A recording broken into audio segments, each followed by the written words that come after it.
बच्चों, आज हम पढ़ेंगे व्याकरण में पाठ 3 संधि। संधि शब्द का अर्थ होता है मेल। दो निकटवर्ती वर्णों के मेल से होने वाले परिवर्तन को संधि कहते हैं। संधि 3 प्रकार की होती है: स्वर संधि, व्यंजन संधि और विसर्ग संधि। स्वर संधि दो स्वरों के मेल से होने वाले परिवर्तन को स्वर संधि कहते हैं। व्यंजन संधि व्यंजन व्यंजन या फिर स्वर और व्यंजन के मेल से होने वाले परिवर्तन को व्यंजन संधि कहते हैं।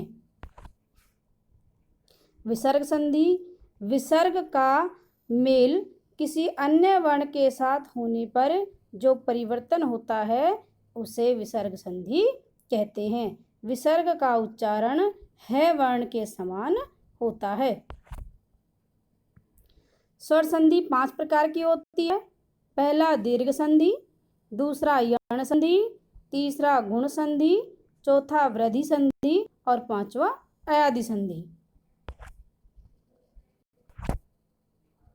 दीर्घ संधि में एक ही जाति के वर्णों का मेल होता है और मेल होने से उसी जाति का दीर्घ स्वर हमें मिलता है। जैसे ए जमा ए बराबर में आ, ए जमा आ बराबर आ।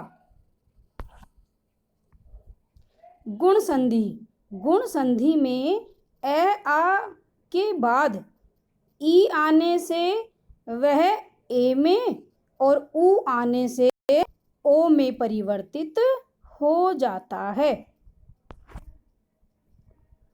वृद्धि संधि में ए आ के बाद यदि ए आई आए तो वे आई में, और ए आ के बाद यदि ओ औ आए तो वे औ में परिवर्तित हो जाते हैं। यण संधि में ई के बाद अन्य स्वर आ जाता है और उस स्वर की मात्रा लग जाती है और ई य में परिवर्तित हो जाती है। और यदि ऊ का मेल किसी अन्य वर्ण के साथ होता है तो ऊ जो है वो व में बदल जाता है। अयादि संधि में ए ऐ ओ औ के बाद कोई भिन्न स्वर आ जाए तो ए आय में, ऐ आय में, ओ अव में और औ आओ में परिवर्तित हो जाता है।